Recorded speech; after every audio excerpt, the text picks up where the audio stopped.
ভারতে অবস্থিত বাংলাদেশ দূতাবাসে কর্মরত দুজন কূটনীতিককে বরখাস্ত করল বাংলাদেশের অন্তর্বর্তী সরকার। সময়ের আগেই ওই দুই কূটনৈতিককে কাজ থেকে অব্যাহতি দেওয়া হয়েছে।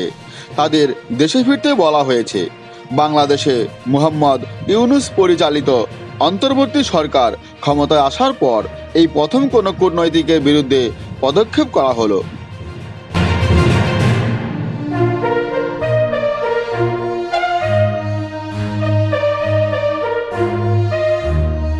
যদিও কেন এই পদক্ষেপ সেই কারণ স্পষ্ট করা হয়নি। নয়াদিল্লিতে বাংলাদেশ দূতাবাসে কর্মরত ছিলেন শাবান মাহমুদ, কলকাতার দূতাবাসে ছিলেন রঞ্জন সেন। দুজনকেই কাজের মেয়াদ উত্তীর্ণ হওয়ার আগে বরখাস্ত করা হয়েছে। গত 17ই আগস্ট এই নির্দেশিকা জারি করেছে ইউনূস সরকার।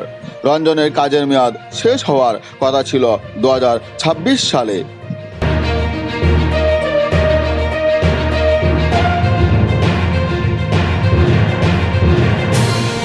গত 5ই আগস্ট বাংলাদেশের প্রধানমন্ত্রীর পদ থেকে ইস্তফা দেন শেখ হাসিনা।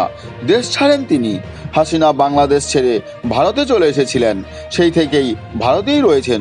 মনে করা হয়েছিল যে সাময়িকভাবে ভারতে আশ্রয় নিয়েছেন হাসিনা। তার লন্ডন চলে যাওয়ার গুঞ্জনও শোনা যাচ্ছিল বিভিন্ন সূত্রে, কিন্তু ব্রিটেন থেকে সবুজ সংকেত মেলেনি।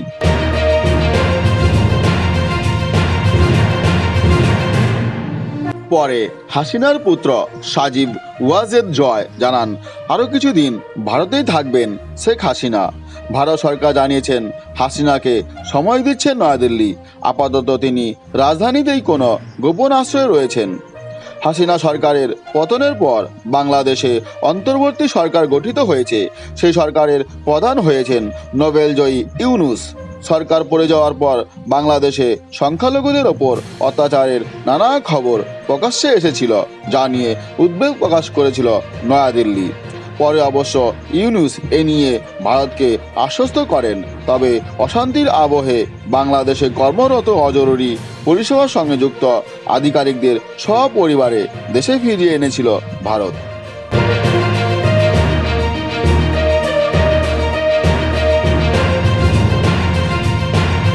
কিছুদিন আগে হাসিনার কূটনৈতিক পাসপোর্ট প্রত্যাহার করেছে বাংলাদেশের অন্তর্বর্তী সরকার।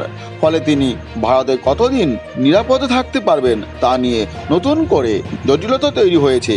এই আবহে ভারতের দূতাবাস থেকে কূটনৈতিকদের বরখাস্ত করে কি নয়াদিল্লিকে পরোক্ষে কোনো বার্তা দিতে চাইল বাংলাদেশ? কূটনৈতিক পর্যবেক্ষকদের একাংশ তেমনটাই মনে করছেন।